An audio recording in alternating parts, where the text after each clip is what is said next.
Media మిత్రులందరికీ నమస్కారం. ఈరోజు రాష్ట్రంలో ఏం జరుగుతుందో, శాసనసభలో ఏం జరుగుతుందో రాష్ట్ర ప్రజలందరూ కూడా చూసిండ్రు. మేము మాట్లాడుతున్న సందర్భంలో దురదృష్టవశాత్తు శాసనసభలో ప్రతిపక్ష పార్టీకి సంబంధించిన సభ్యులు మాట్లాడుతున్న దాన్ని వాస్తవానికి లైవ్ కూడా ఇవ్వడం లేదు అని చెప్పి ప్రజలు మాకు చెప్తా ఉన్నారు. అయినప్పటికీ కూడా ఈ ప్రభుత్వం నిజాల్ని దాచిపెడతామనుకుంటే సాధ్యం కాదు. శాసనసభలో ఒక్కరోజు కూడా అన్పార్లమెంటరీ వర్డ్ కానీ, ఇతరులు కించపరిచే విధంగా కానీ, శాసనసభ ఉందతనాన్ని తగ్గించే విధంగా కానీ ఎప్పుడు కూడా నేను మాట్లాడలేదు. ప్రత్యేకించి చైర్కు సంబంధించి స్పీకర్ గారి అధికారాలు ఏందో, స్పీకర్ గారి విధులేందో అన్నీ కూడా నాకు తెలుసు. సీనియర్ శాసనసభ్యుడిగా ఎక్కడ కూడా స్పీకర్ గారి గౌరవానికి భంగం కలిగించే పద్ధతిలో కూడా నేను మాట్లాడలేదు. ఇది కేవలం ప్రభుత్వ కుట్ర. ఈ చర్య స్పీకర్ గారు కూడా సమ్మతిస్తారని నేను అనుకోవడం లేదు. ఎంత దురదృష్టం అంటే, జరిగింది చర్చ నాకు కాంగ్రెస్ పార్టీకి మధ్యలో, ప్రభుత్వానికి నాకు మధ్యలో. స్పీకర్ గారు పెద్ద మనిషి గారు రెఫరీగా ఉంటారు కాబట్టి నేను స్పీకర్ గారిని పదే పదే రిక్వెస్ట్ చేసిన. కాంగ్రెస్ పార్టీకి సంబంధించిన సభ్యులు ఇద్దరు దాదాపు 1:20 నిమిషాలు మాట్లాడింది. అప్పుడు మా సభ్యులు ఒక్కరు కూడా అభ్యంతరాలు చెప్పలేదు, ఎటువంటి మధ్యలో అవాంతరాలు కల్పించలేదు, సాఫీగా మాట్లాడుకున్నారు వాళ్ళు. స్పీకర్ గారు నాకు అవకాశం ఇచ్చారు. బీఆర్ఎస్ పార్టీ నుంచి మాట్లాడే అవకాశం పెద్దలు కేసీఆర్ గారు నాకు ఇచ్చిండ్రు ఈరోజు మాట్లాడమని చెప్పి.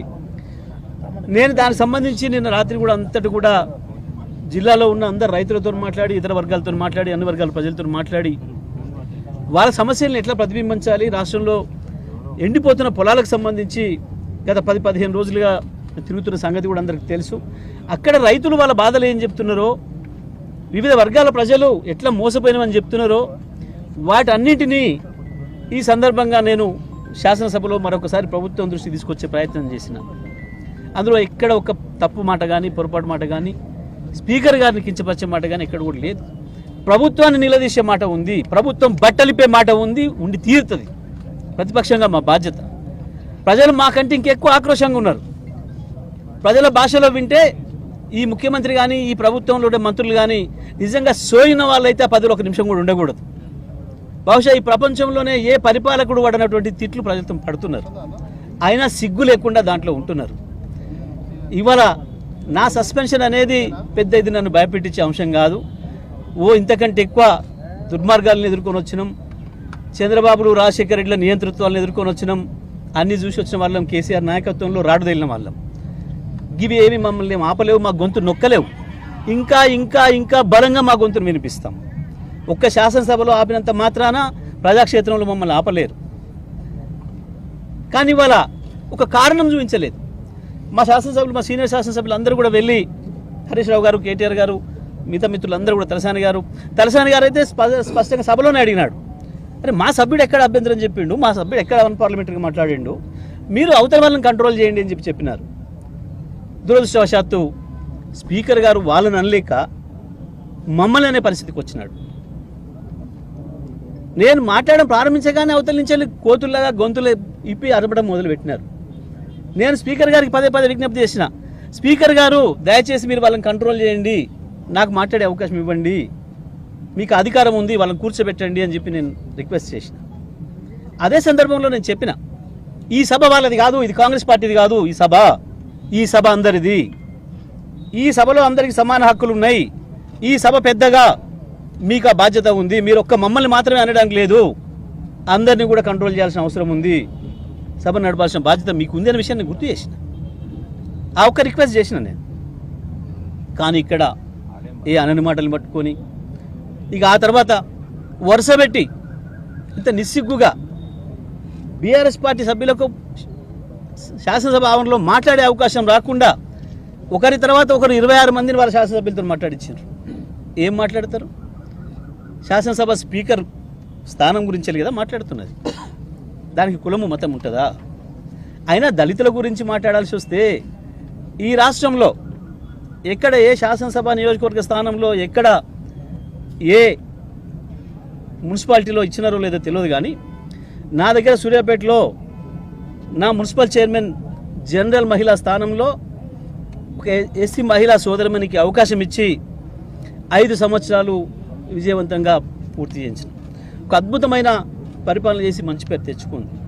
మధ్యలో 4 సంవత్సరాలు జరిగిన తర్వాత ఇదే కాంగ్రెస్ పార్టీ కుట్ర చేసి ద్రోహపూరితంగా ఆమెను దించేసే ప్రయత్నం చేస్తే, ఆమె పదవిని తీసేసే ప్రయత్నం చేస్తే అడ్డుకొని కొట్లాడి ఒంటరిగా మళ్ళీ ఆమె నిలబెట్టుకొని ఆమె పదవిని కొనసాగేటట్లుగా ప్రయత్నం చేసి 5 సంవత్సరాలు పూర్తి చేయించింది. గది నా కమిట్మెంట్ ఏందో సూర్యాపేట ప్రజలకు తెలుసు, నా తుంగతుర్తి ప్రజలకు తెలుసు, 4 జిల్లా ప్రజలకు తెలుసు, ఈ రాష్ట్ర ప్రజానికి అందరూ కూడా చూసింది. కానీ ఇవాళ ఈ ప్రభుత్వం తను చేసే తప్పుల్ని కప్పిపించుకోవడం కొరకు, వాళ్ళ కమిషన్ల దందాల నుంచి ప్రజలు పక్కదారి పట్టించడం కొరకు, శాసనసభ మొదటి రోజే ఏదో ఒకటి చేయాలి అన్న ఒక ఉద్దేశపూర్వకంగానే ఇవాళ కాంగ్రెస్ పార్టీ సభ్యులు వచ్చి మొదటి నిమిషం నుంచి అరవడం మొదలుపెట్టిండ్రు. నిన్న వాళ్ళ ముఖ్యమంత్రి ఏదో క్లాస్ వీక్ పోయినాడని, ఇవాళ లేకపోతే బాగుండదని ముఖ్యమంత్రి మెప్పు పొందడం కొరకో ఈ రకంగా కాంగ్రెస్ పార్టీ ప్రభుత్వం యొక్క ప్రతిపక్షం యొక్క గొంతును వినపడకుండా చేసే కుట్ర చేసింది. దాంట్లో భాగంగానే ఇవాళ నన్ను సస్పెండ్ చేసింది. ఈ సస్పెన్షన్లు ఇవి ఆపలేవు ప్రజల గొంతుని. ఏవి లేనాడు కేసీఆర్ ఒక్కడిగా బయలుదేరి ఒకరొక్కరిగా మమ్మల్ని తయారు చేసి మొత్తం ప్రపంచానికి తెలంగాణ గొంతును వినిపించి తెలంగాణను తీసుకొచ్చిన కేసీఆర్ నాయకత్వంలో రాడు తగిలిన సైనికులకు మాకు గివి పెద్ద సమస్య కాదు. అసలు పదవులనే ఇట్లా గడ్డిపోసల్లాగా వదిలేసి కేంద్ర మంత్రి పదవి నుంచి ఇక్కడ ఎమ్మెల్యేల పదవుల కనుక మంత్రి పదవులతో సహా రాజీనామాలు చేసిన బీఆర్ఎస్ పార్టీకి ఇవేవి కొత్తవి కావు, ఇవేవి గతంలో చూడని అనుభవాలు కావు. ఇవాళ ఈ ప్రభుత్వం యొక్క డొల్లతనం బయటపడింది, ఈ ప్రభుత్వం యొక్క కుట్ర బయటపడింది. మొదలైన 4 నిమిషాలకే కాంగ్రెస్ పార్టీ ప్రభుత్వం యొక్క బట్టలిపే కార్యక్రమం మొదలైంది. ఈ ఉపన్యాసం పూర్తి అయితే ఆయనతో మమ్మల్ని బర్బాదాలు నిలబెడతారేమో ప్రజల ముందటన్న భయంతో ఈ ప్రభుత్వం చేసిన కుట్ర తప్ప ఇంకొకటి కాదు ఈ సస్పెన్షన్. తప్పకుండా దీన్ని ప్రజల్లో ఎండగడతాం, న్యాయస్థానం ద్వారా కూడా మేము ఎదుర్కొంటాం. తప్పకుండా బీఆర్ఎస్ పార్టీగా మా గొంతు నిరంతరం వినిపిస్తూనే ఉంటాం.